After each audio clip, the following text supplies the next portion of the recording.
करीब आओ।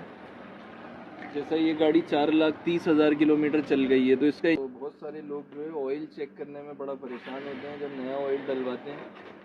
तो ये देखें आप, जैसा करीब आओ, जैसा ये गाड़ी 4,30,000 किलोमीटर चल गई है, तो इसका इंजन इतना साफ़ है अभी भी, क्योंकि मैं 0W20 ऑयल यूज़ करता हूँ।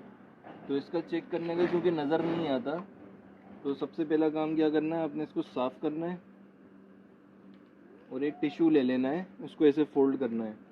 उसके बाद डीप स्टिक के अंदर इसमें डालेंगे और उसको निकालेंगे। मेक श्योर करेंगे गाड़ी को 2-3 घंटे हो गए हो खड़े हुए, फिर ऐसे करके रखेंगे और ये जो फिर निशान बनेगा आपको खुद पता चल जाएगा आपके ऑयल का लेवल कितना है। देखिए इसका ऑयल का लेवल पूरा है, ये इसका फुल का निशान है और ये पूरा ही है इसका लेवल।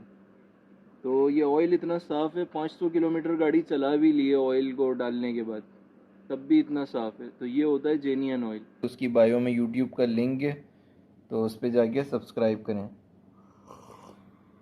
शुक्रिया।